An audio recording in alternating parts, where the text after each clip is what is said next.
Bonjour à tous, dans cette séquence de vidéos où on va parler bien sûr d'une séquence didactique qui correspond à l'évaluation.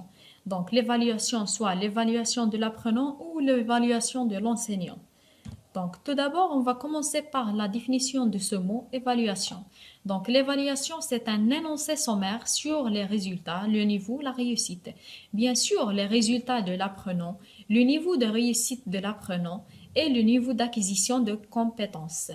Donc, l'évaluation repose sur des données provenant de sources et de mesures diverses, par exemple, soit par l'observation ou bien des examens. Donc, ce qui néglige tous les enseignants que nous avons six types d'évaluation. Le premier type, c'est l'évaluation diagnostique. Ce sont des tests qui sont administrés en général au début d'un programme et qui permettent de définir les besoins précis de l'élève en matière de connaissances, de compétences, d'attitudes. Donc, c'est une évaluation qu'on fait au début d'un programme pour voir une idée sur le niveau de l'apprenant, ce qu'il a besoin et ce qu'il manque. Après, le deuxième type, c'est l'évaluation formative. C'est une démarche d'évaluation intégrée à l'apprentissage et visant à informer l'élève et l'enseignant de l'état de cet apprentissage en cours ou à la fin d'en améliorer l'efficacité et de pallier à ses déficiences, soit améliorer les résultats ou ajuster le programme. Donc l'évaluation formative peut être formelle, non programmée ou instrumentée, organisée. Donc comme exemple, l'évaluation formative, c'est comme les examens surveillés au cours de la session pour voir une idée sur les objectifs, est-ce qu'ils sont atteints et quel est l'état de l'apprenant face au contenu pédagogique. Le troisième type, c'est l'évaluation sommative. C'est la démarche d'évaluation portant sur un apprentissage complété et dont le résultat est consigné au bulletin scolaire aux fins de sanction des études, conditionnant ainsi des décisions administratives, promotion, échec, réorientation, délivrance d'un diplôme. Donc, c'est donc une évaluation qui intervient à la fin d'un programme, d'une session ou d'un cours pour définir les résultats des élèves et déterminer s'ils peuvent poursuivre leurs études ou leurs travaux. Donc, on parle des examens régionaux, des examens de fin d'année qui donnent une décision administrative, soit l'échec, soit la réorientation, soit la délivrance d'un programme, d'un diplôme. Donc, jusqu'à là, nous avons vu l'évaluation diagnostique au début d'un programme, l'évaluation formative qu'on l'a fait au milieu du programme pour voir une idée sur le niveau de l'apprenant, son niveau de réussite, qu'est-ce qu'il manque et qu'est-ce qu'il a besoin. Et après l'évaluation sommative. Ce sont les trois principaux types d'évaluation. Après, le quatrième type d'évaluation, c'est l'évaluation normative. C'est pour mesurer les résultats d'un élève par rapport aux autres élèves de sa classe ou de son groupe. Donc, on mesure le résultat d'un élève par rapport aux autres pour voir une idée sur le niveau de la classe, sur le niveau de l'élève par rapport à ses partiels. Le cinquième type, c'est l'évaluation autoréférenciée pour mesurer la progression de l'élève par rapport à ses propres résultats antérieurs. Donc là, on fait une distinction des résultats antérieurs de l'élève et les résultats en cours pour voir une idée sur sa progression. Donc ce type, on l'appelle l'évaluation autoréférenciée. Le dernier type, c'est l'évaluation critériée. Ce sont les résultats de l'apprenant par rapport aux objectifs fixés ou aux résultats produits par un programme. Donc voilà, ce sont les résultats de l'apprenant par rapport aux objectifs fixés, aux résultats produits par un programme. Donc là, c'est pour mesurer les objectifs de l'enseignant, s'ils sont atteints ou pas. Donc on fixe des critères d'approbation sous forme l'échelle de valeurs. Le résultat le plus élevé en consistant doit être le de niveau 3, par exemple. Aucun résultat ne doit être de niveau 1. Donc là, c'est une remarque pour voir que les trois types sont les plus importants, l'évaluation diagnostique, formative et l'évaluation sommative. Après, nous avons vu l'évaluation critériée, l'évaluation autoréférenciée et l'évaluation normative. Donc, les questions fondamentales de l'évaluation qu'il faut savoir pour l'enseignant, bien sûr, en matière d'évaluation, trois questions fondamentales se posent. La question, là ou bien la première, est d'ordre intellectuel et éthique. Donc, nos objectifs sont-ils judicieux?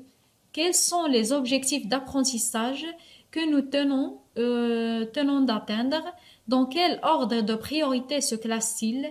Quelles sont nos attentes face au système éducatif, aux personnes, en apprentissage, les matières, les connaissances, les principes que nous enseignent sont-ils les plus pertinents? Donc là, ce sont des exemples des questions fondamentales d'ordre intellectuel et éthique. Après, nous avons des questions d'ordre pédagogique et stratégique. Donc, par exemple, dans quelle mesure les atteignons-nous? Enseignons-nous correctement les connaissances au programme? Dans quelle mesure notre système favorise-t-il l'égalité des chances? Les apprenants acquérir des connaissances, des savoir-faire, les attitudes nécessaires pour s'insérer harmonieusement dans la société moderne en tant qu'adultes. Là, ce sont des objectifs d'ordre pédagogique et stratégique. Après, nous avons des questions, pardon, et non pas des objectifs de nature méthodologique et critique.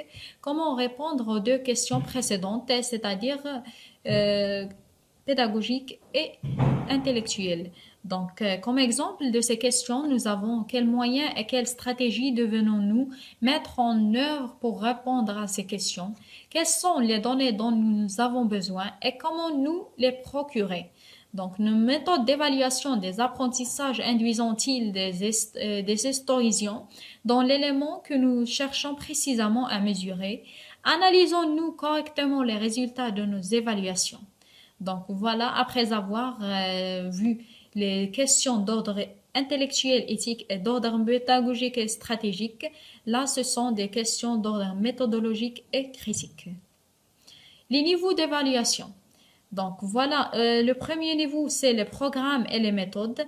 On parle de l'évaluation qui porte sur la pertinence des stratégies d'éducation et des programmes par rapport au domaine de connaissances dans lesquels ils s'inscrivent par rapport à la société dans laquelle ils s'appliquent. Nous avons une évaluation sur le système. Là, il faut différencier entre le système et le programme d'études. Donc, le système, on distingue les conseils scolaires, les provinces et les pays qui sont bien sûr évalués selon divers indicateurs tels que les résultats aux évaluations internationales. Après, nous avons une évaluation sur les établissements. Lorsqu'on parle des établissements, on parle de l'école où se déroule l'action de l'enseignement-apprentissage, les collèges, les universités et leurs départements qui sont bien sûr évalués par leur réussite, leur efficacité, leurs critères et les normes préalables établies. Et surtout, on parle de l'objet de l'évaluation qui est bien sûr l'acteur principal. Le héros, c'est l'apprenant. Bien sûr, il faut savoir où l'on se situe. Il devrait nous aider à mieux mesurer le chemin parcouru et nous indiquer des pistes à suivre pour l'avenir. Après, nous avons le personnel scolaire, on parle des enseignants, on parle du staff administratif scolaire pour aider l'apprenant, pour atteindre des objectifs et pour acquérir des compétences, bien sûr des compétences qui vont se développer dans l'action. Donc, les objectifs de l'évaluation. Pourquoi on fait des évaluations? Donc, les évaluations peuvent avoir plusieurs fonctions et elles poursuivre souvent plusieurs buts à la fois. Indiquer aux élèves la progression qu'ils ont été réalisés, définir les points forts et les points faibles de l'apprentissage et orienter les futurs apprentissages, classer les apprenants selon leur niveau, leur potentiel, leur centre d'intérêt, etc. Attester les résultats et les acquis individuels. Là, on parle des examens de fin d'études, des examens d'accès aux professions. Après, nous avons amélioré la qualité de l'enseignement et l'apprentissage, suivre l'activité des professeurs, des apprenants et des établissements. Évaluation et planification. Comment on va faire une planification? Donc, toute évaluation repose sur un travail de planification. Le travail de planification P de l'enseignant doit respecter les balises générales suivantes. P1. Bien sûr, la planification numéro 1 doit se faire à à partir des objectifs du programme et non à partir d'éléments de contenu ou de chapitres du manuel. On parle d'un objectif de programme, c'est-à-dire le programme de toute l'année. Donc, la deuxième planification doit prévoir l'atteinte de tous les objectifs prévus pour la classe concernée en tenant compte à la répartition fixée selon le cas par le programme ou par la commission scolaire. La troisième planification, même si plusieurs programmes sont organisés selon une structure des cycles, la planification pédagogique doit être faite sur une base annuelle et donc procéder à un traitement du programme en conséquence. La quatrième planification, c'est une planification annuelle intermédiaire et de cours, doit préciser les temps, les éléments du programme concerné, les objectifs, les contenus et même qu'une allocation de temps, c'est-à-dire le temps pour chaque activité, pour chaque contenu, pour chaque objectif. Donc là, nous avons quatre types de planification des évaluations à partir du programme d'études, l'atteinte de tous les objectifs, la structuration et la planification pédagogique et après la planification annuelle où on va bien sûr préciser les éléments du programme, les objectifs et les contenus. Après, nous avons la planification numéro 5, c'est la planification annuelle intermédiaire qui doivent respecter la logique et le mode d'organisation. Donc, le mode d'organisation, nous avons déjà vu ce terme. Nous avons le mode d'organisation séquentielle, spirale, abstraite et concrète. La septième planification, c'est le plan de cours. Voilà, il faut planifier le cours. Il fallait être bien formulé en termes d'activité d'apprentissage et non en termes d'activité d'enseignement à réaliser par l'enseignant. Donc, après la huitième planification doit comprendre des marges de manœuvre permettant de s'ajuster au déroulement effectif de l'apprentissage et aux imprévus et sans commettre l'atteinte des objectifs prévus. Après, la dernière planification doit prévoir du temps pour l'évaluation formative pour s'il y a lieu des activités de remédiation. Bien sûr, il fallait toujours avoir une activité de remédiation. Pourquoi? Nous n'avons pas toujours une classe parfaite, une classe où il y a tous les élèves ont le même niveau. Donc, il fallait avoir une activité de remédiation.